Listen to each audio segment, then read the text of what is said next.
విశాఖపట్నంలో ఒక పెద్ద డాక్టర్ గారు ఆ పుస్తకం రాశారు.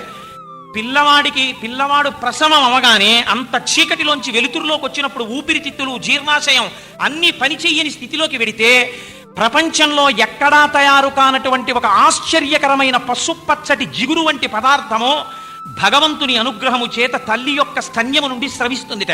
దాని పేరు నేను మర్చిపోయాను, కానీ ఆ పదార్థం ఆ పిల్లవాడు నోట్లోకి ఇలా పుచ్చుకోగానే, చప్పరించగానే శరీరంలో ఉన్న అవయవాలన్నీ హృదయ స్పందనము అవి జరుగుతాయి. అది తయారు చేసిన వాడు ఈశ్వరుడు అని ఆయన మాతృగర్భమునందు పిల్లవాడు పెరగడం దగ్గర నుంచి అంతా కూడా మన ఉపనిషత్తులతో అనుసంధానం చేస్తూ ఆ డాక్టర్ గారు పుస్తకం రాశారు. నేను ఎంత పొంగిపోయానో ఆ పుస్తకం చదివి. కాబట్టి ఇప్పుడు చెప్పండి, ప్లవయివ దృషితానాం, సముద్ర మధ్యన్నందు పడవయైన వాడు, చీకటి యందు సూర్యుడైన వాడు, మీకు ఏమి డబ్బు లేక దరిద్రంలో కొట్టుమిట్టాడుతున్నప్పుడు నిధిరివ నిధనానాం, ఏ డబ్బు లేని వాడికి నిధి ఐశ్వర్యం ఇచ్చినటువంటి వాడు, ఇన్ని ఇచ్చినటువంటి వాడు రోగము పీడించేస్తే కూడా ఆ రోగమును తగ్గించి మళ్ళీ బ్రతికించడం అన్నది ఈశ్వరుడి చేతి యందున్నది. అందుకే మీరు విష్ణువుగా చదవండి. విష్ణు సహస్రనామ స్తోత్రంలో వైద్యుడికి మన సమాజం ఎందుకంత గౌరవం ఇస్తుందో తెలుసా అండి? ఒక్కటే దానికి కారణం, ప్రకటముగా విష్ణు తేజస్సు ఆవహించి ఉన్నవాడు వైద్యుడు.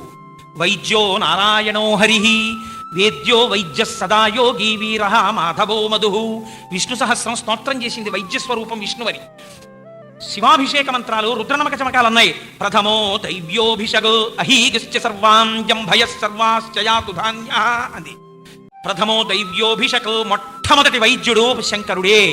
ఆయన యొక్క తేజస్సు ఎక్కడ ప్రకాశిస్తుందో ఆయనే వైద్యుడిగా ఉంటాడు. కాబట్టి శివకేశవులు వైద్యుని ఎందుంటారు. అందుకే ఎన్ని వృత్తులున్నా మనం రెండు వృత్తుల్ని చాలా గౌరవంతో తల వంచి నమస్కరిస్తాం. ఒకటి గురువు, పాఠం చెప్పినటువంటి మాస్టారికి అంత గౌరవం. రెండు వైద్యుడు, వీళ్ళిద్దరికీ అంత కృతజ్ఞతాభావం.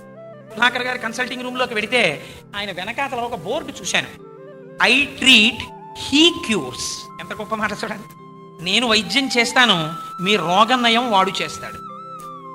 నేను మందు రాయడం వరకే. ఆ మందు మీ యందు పనిచేసి మీ రోగము తగ్గేటట్టు చేయగలిగినటువంటి సమర్థుడైన వాడు, మీ మాంసనేత్రమునకు గోచరము కానివాడొకడు మీ శరీరమునందే ఉన్నాడు. వాడు నా యందు మీ రోగమును తీర్చగలిగిన ఔషధమును రాయగలిగిన ప్రజ్ఞగా భాషించి ఉన్నాడు. కనుక ఐ ట్రీట్, హీ క్యూర్స్. ఆ డాక్టర్ గారి యొక్క ప్రాజ్ఞతకి నేను ఎంతో సంతోషించాను.